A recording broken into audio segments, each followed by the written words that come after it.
She is kneeling in the snow again, both knees buried past the joint, fingers working slowly through last night's frost on the grave marker, deliberate, careful, the way you tend to something that cannot tend to itself. The Veyrath forest is brutal this morning. Wind drives in hard from the north, straight through the holes in her shawl, through the thin red dress that has been repaired so many times. The original cloth is more memory than material. Her breath mists in short white clouds. Her lips are split at both corners. Her feet are bare against the ice, and they stopped burning somewhere in the middle of the fourth winter. She decided long ago that this was a mercy, and she does not revisit that decision. The snow has been falling for 3 straight days. The grave is sinking again. She packs the earth back with both palms. Slow, steady, the way you settle something disturbed. The stone marker is worn smooth from 6 years of her hands and 6 years of weather, and she brushes it clean until the shallow markings beneath the frost are visible again. She talks while she works. She always talks while she works. Not because she believes the woman in the ground is listening. She talks because silence in this forest is its own kind of threat. It moves in and in until a person begins to forget they are a person. Keeping her voice moving is survival. Same as keeping her body moving. The moment she stops, the cold finds the places it can't be warmed back out of. She is 19 years old. No pack, no name that carries weight anywhere. No future she can picture beyond this clearing and this grave and these bare feet in the snow. Hi viewers, before we go any further, I have to ask you something personal. Have you ever stayed loyal to something or someone, long after every single person around you already walked away? Long after it stopped making sense? Long after the world stopped caring? Drop that answer in the comments right now, because this story is going to reach all the way into that place, and it will not let go. The grave belongs to a woman Ilara never knew the full name of. A woman who found a half-frozen 8-year-old collapsed beneath a pine tree on the coldest night of that first winter and carried her home without asking a single question. Fed her, sheltered her, told her stories by small firelight about kingdoms and bonds and a boy somewhere beyond the frozen border who was searching for something he didn't yet know he had lost. Then the fever came, and the woman's last words, barely breath at all, were, "Stay here, child, don't leave me alone." Ilara had been 11 years old. She nodded once, because she had already learned that loyalty was the one thing no one could take from you, so she stayed. 6 winters. Not one soul came looking. Until this morning. The forest goes quiet in a way that has nothing to do with peace.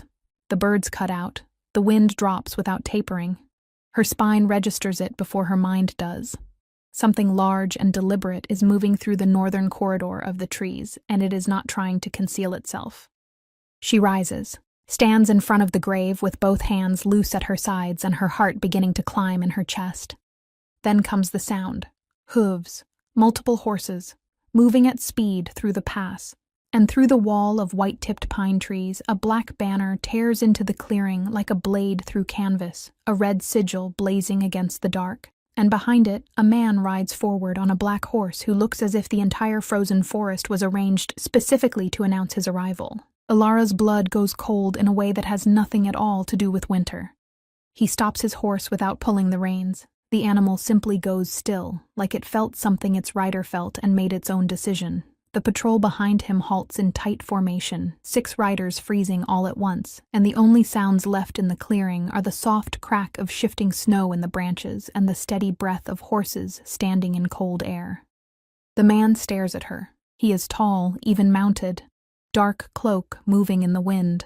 Hair pulled back from a face built entirely from hard angles and something unspoken, not the hardness of cruelty, but the hardness of a person who has carried things that should have broken them and chose not to break. His eyes, when they find her face, are the color of a winter sky 2 hours before a storm comes in, gray and deep and holding too much in them. They settle on her, and they do not move. She does not run. She learned years ago that running activates the predator in people. She holds eye contact just long enough to communicate she is not afraid, then shifts her gaze just past him, the second thing survival taught her. He dismounts. The rider at his right, lean, dark-haired, with the permanently alert expression of a man who has spent his entire career anticipating exactly this kind of complication, steps forward immediately. Your Majesty, stay back, Marcus. One instruction. No volume required. The kind of certainty that has never needed to repeat itself. The Alpha King walks toward her through the snow, steady, direct, not rushing and not hesitating. She watches his feet first, old habit, feet tell you where someone is actually going. And then she watches his face as he stops 8 feet from her and looks at her. Really looks. His gaze drops once, to her bare feet buried in the ice, to her knuckles, split and crusted at every joint, to the shawl that is more holes than cloth. His jaw hardens. Not disgust. She can read disgust in under a second. She has had years of practice. This is something entirely different. This is the expression of a man who is furious at an absence, furious at whoever should have been here, furious at the exact shape of what was allowed to happen. Who are you? Low, even. No one, she says. She has said it so many times it no longer costs her anything. His eyes come back to hers and hold them. Something moves in them, steady, deliberate, like a current that has already decided which direction it is running and will not be reasoned out of it. That is not what my wolf is telling me, he says quietly. The air between them shifts so completely, so fast, that she forgets for one full second that she was supposed to be afraid of him. And that forgetting, that single, unguarded second, might be the most dangerous thing that has happened to her in 6 years. Tell me about the grave. His voice is even, but there is a careful quality underneath it, the kind of careful that people use when they are already half afraid of what the answer might be. Elara studies him the way she studies everything out here, looking past the surface for the thing beneath it. He is not a threat to her. She does not know how she is certain of this. She only knows it the way the body knows things before the mind arrives, deep and wordless and without question. A woman is buried there, she says. She was kind to me. How long ago did she die? 3 winters back, the 3rd year I was here. He is quiet, looking at her, reading everything she is the way she has been reading him. And you stayed. I made a promise. He looks past her at the grave marker. Then he moves toward it. She shifts sideways without thinking, instinct older than thought, and his hand comes up immediately between them. Palm open, fingers spread. The gesture of someone who understands exactly what it says without needing to say it aloud. I won't disturb her, he says. You have my word. She steps aside. He crosses to the grave and kneels in the snow. A king. On one knee. In the frost. His riders hold their position behind him, and not one of them makes a sound. She watches from just behind his shoulder as he reaches out and clears the ice from the face of the stone with his bare hand. Steady hand, unsteady shoulders. She watches his shoulders and understands, without needing anyone to explain it, that this is a man holding something together by pure force of will, and the seams are beginning to show. He reads the stone. He stays there a long time without speaking. How did she die? Almost no voice left in it. Fever. She fought it for 9 days. Elara pauses. She was the strongest person I have ever seen. He bows his head into his hand. Something moves in Alara's chest that she has not felt in a very long time. Something soft and unexpected, like a door she forgot existed shifting open just slightly. This woman in the frozen ground had a son who loved her, a son who never got to say goodbye, and Elara had talked to her every single morning for 3 years after the fever took her, kept the earth around her steady, stood between her and the wolves in the dark, held faith in a promise made to someone who could no longer hold her to it. He rises slowly, turns to face her. His eyes are red at the edges and he does not look away or try to hide it. Something about that, the fact that he doesn't hide it, undoes a small thing in her that has been locked for years. She was my mother, he says. 3 words. They land in the clearing with the full weight of everything that has ever been lost without warning and never recovered. Elara stares at him. She opens her mouth and finds nothing in it. 6 years she kept this place.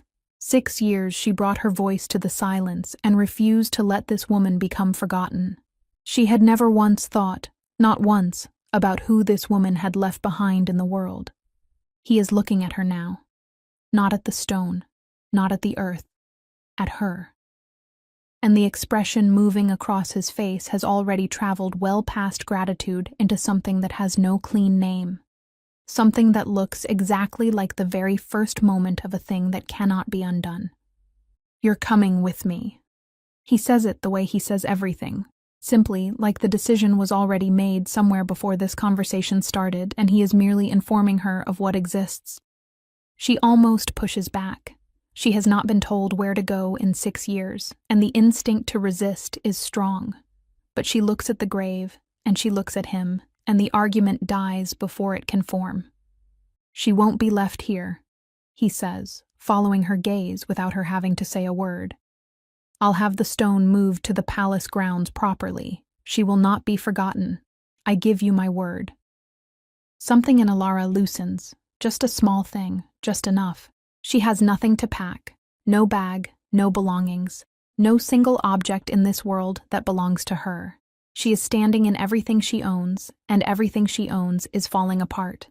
This embarrasses her in a way the bare feet and torn dress don't. There is something particular about having nothing to carry that makes a person feel like they themselves weigh nothing at all. She just stands there, hands at her sides. He looks at her for a moment. Then he unclasps his cloak and places it around her shoulders without a word. Heavy, warm.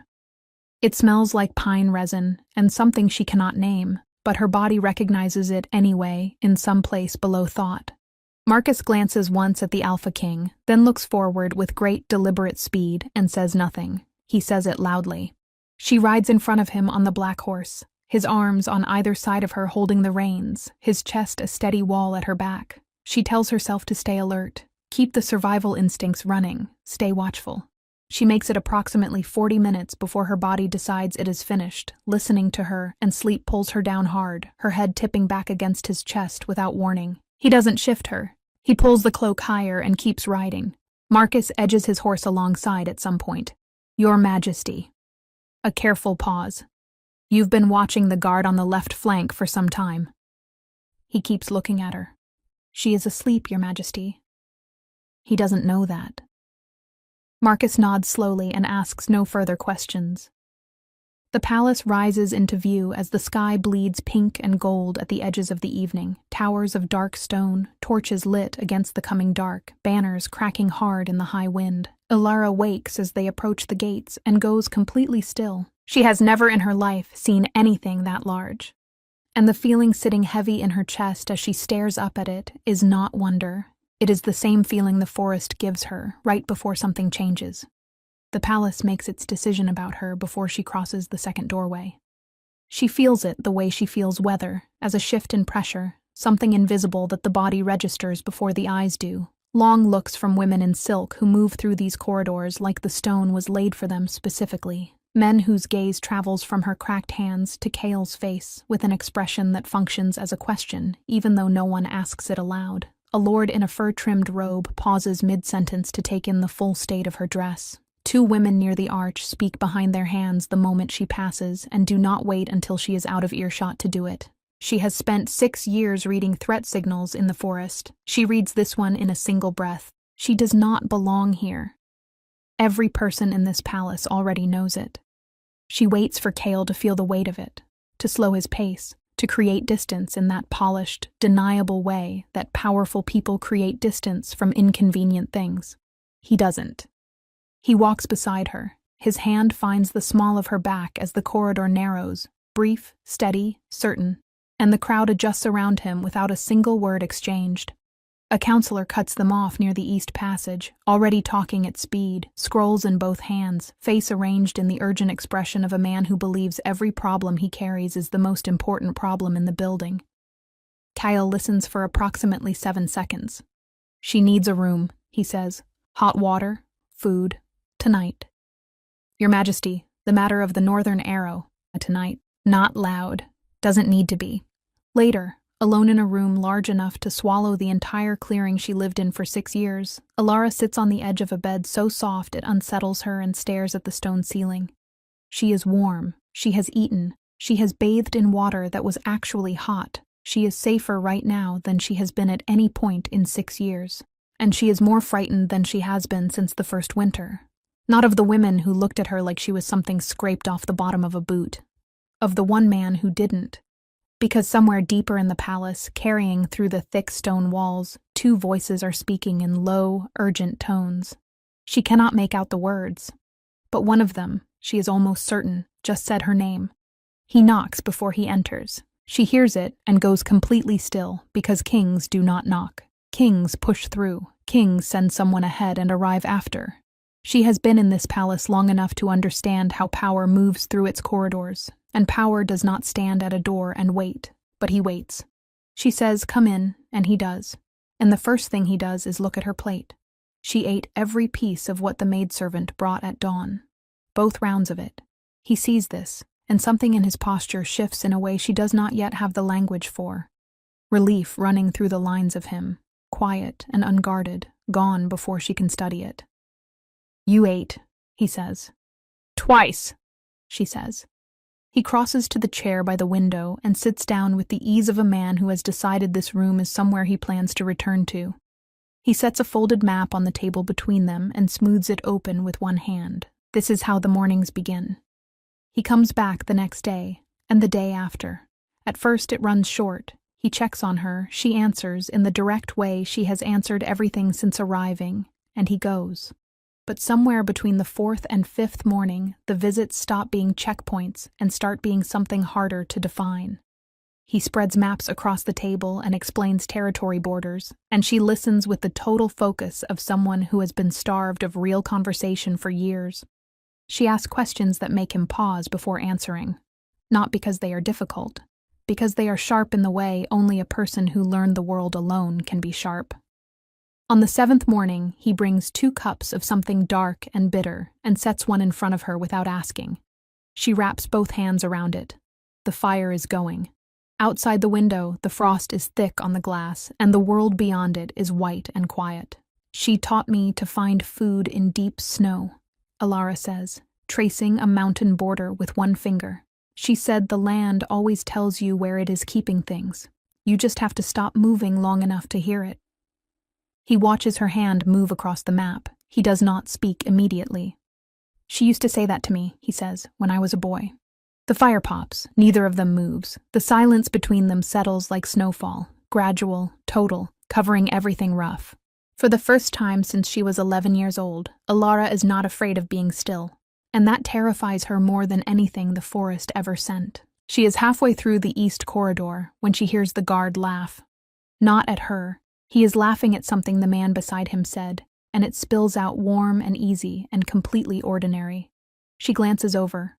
One of the younger palace warriors, broad-shouldered, open-faced, the kind of easy smile that has never had to work hard at anything. He catches her eye, still smiling, gives her a small nod the way you nod at someone whose name you are still learning. She nods back. Simple, polite, moves on. She makes it 3 steps before she feels it, a stillness. Behind her, heavy and directional and carrying a specific kind of heat.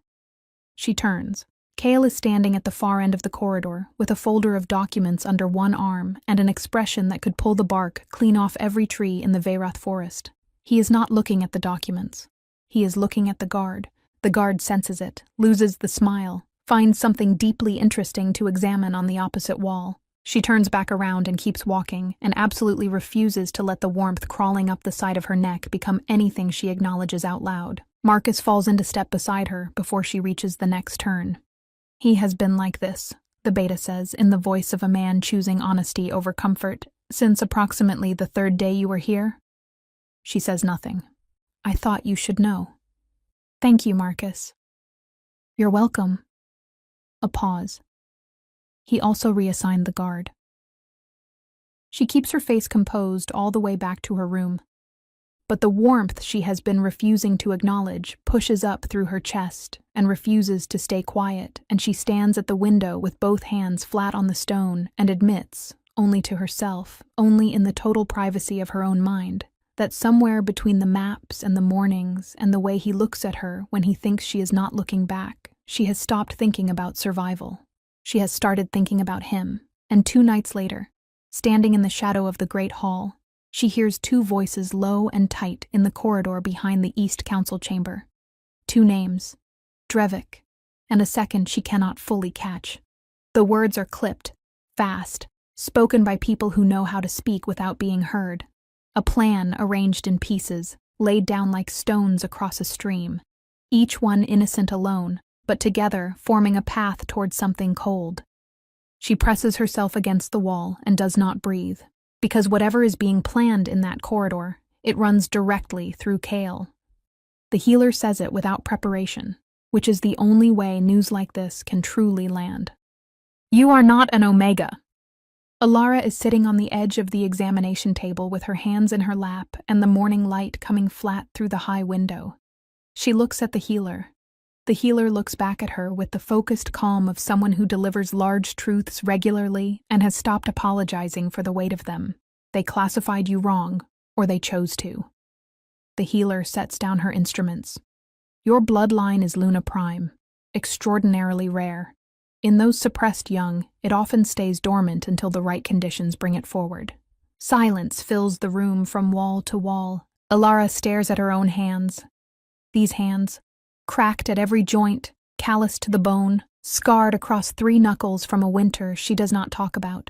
She has looked at these hands 10,000 times in 6 years and seen nothing in them but survival tools. She tells Kale that evening. She watches his face the way she has learned to watch everything, looking for the shift, the recalibration, the moment where a person quietly adjusts what they think someone is worth now that the numbers have changed. She doesn't find it. What she finds is wonder. Plain, unperformed, and entirely still. I already knew, he says after a long moment. Knew what? That you were something rare. He says it level, like a simple fact he has been sitting with for a while and is only now saying out loud. I didn't have a name for it, didn't need one. She looks at him. He looks at her. Neither of them pretends that sentence was about bloodlines. Training begins 2 mornings later.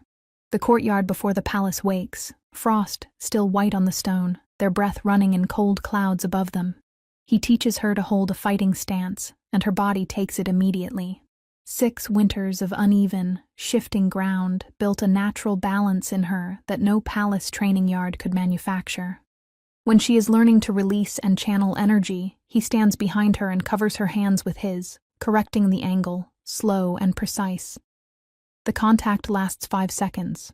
Her entire nervous system registers every one of them. She does not step away. He does not step away. They stand in the cold and the silence, his hands over hers, and neither one of them says a single word about what is happening between them, because some things, named too early, collapse under their own weight. Vara walks into the arena like she already owns the verdict. She is dressed in deep green and silver, palace colors worn by someone who has rehearsed every detail of this moment.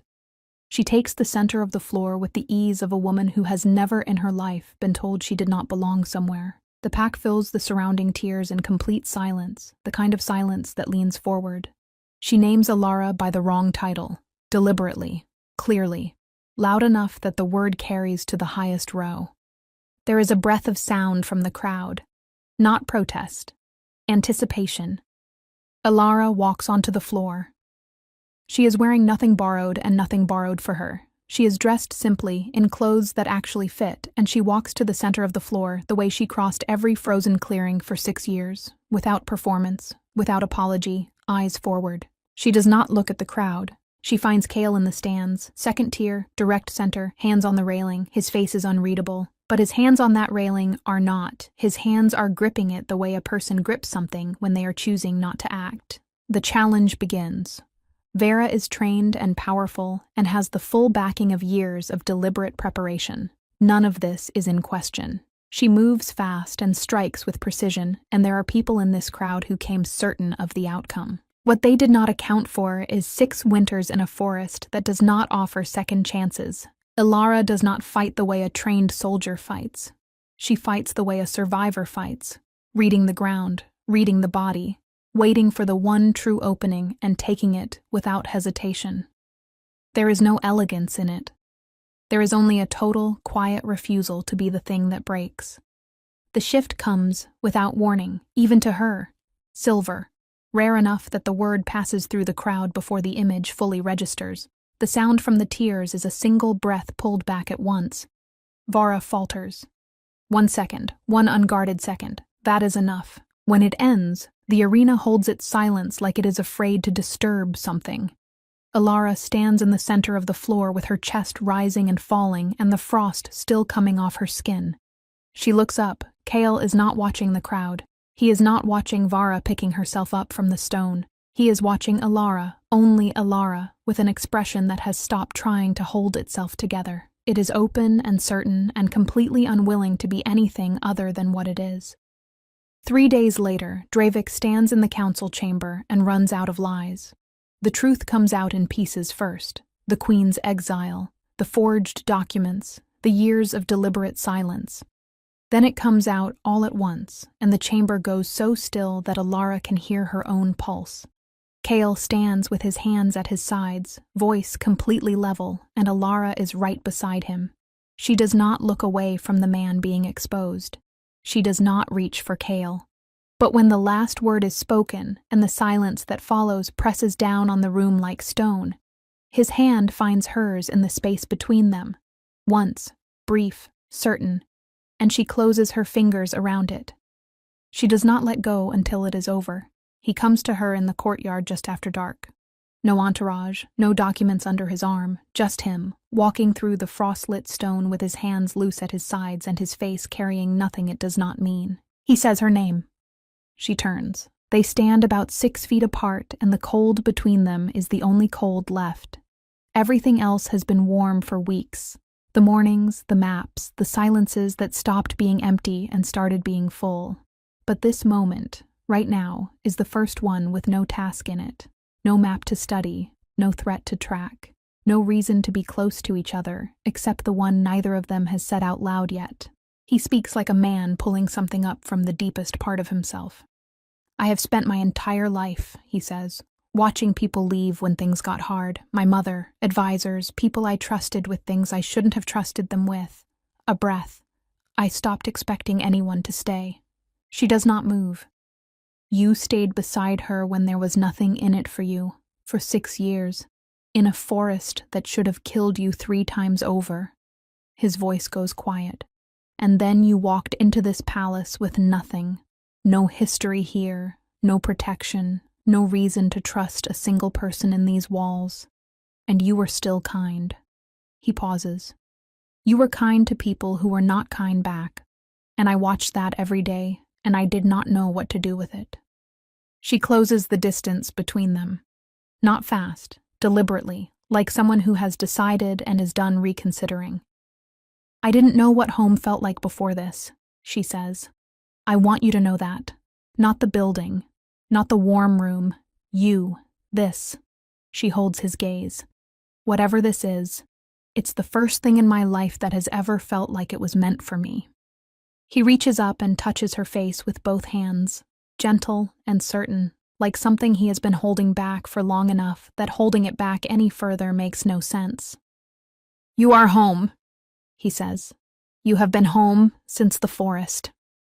The Luna ceremony comes 12 days later, and the sky above the palace courtyard is clear and sharp as cut glass. The pack stands in witness, hundreds of them, the ones who doubted her and the ones who didn't, and the ones who are only now understanding what they were looking at. Kale stands before her and places his hands on her shoulders, and the bond, the one that started forming in a frozen clearing over a grave, completes itself like a sound that was always there, finally heard above the noise. The crowd sends up a sound that shakes the torches. She barely hears it. Several months later, she stands in a courtyard full of spring light with one hand flat against the warm stone and one hand resting low against her stomach. The frost is almost gone now. Small things are pushing up through the palace garden beds. The air smells like pine resin and something growing. She visits the grave before she tells him.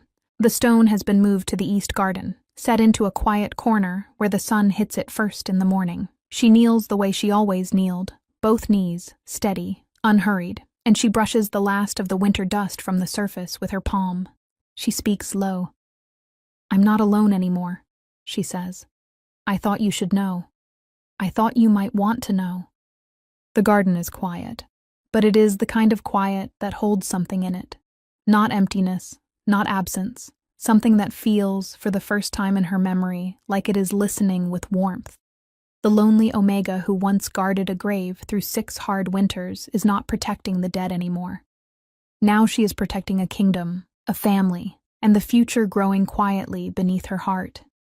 If this story moved something in you, if Alara's 6 years of loyalty in the cold found you somewhere real, then please subscribe to this channel right now and turn on your notifications, because stories like this one are why this channel exists. Every week we bring you a new chapter of something that will reach into the parts of you that the world doesn't always see. You do not want to miss what is coming next. Share this with someone who needs to hear a story about staying when leaving would have been easier. And drop your thoughts in the comments. Your words inspire the next person who finds this story in the dark. We will see you in the next one.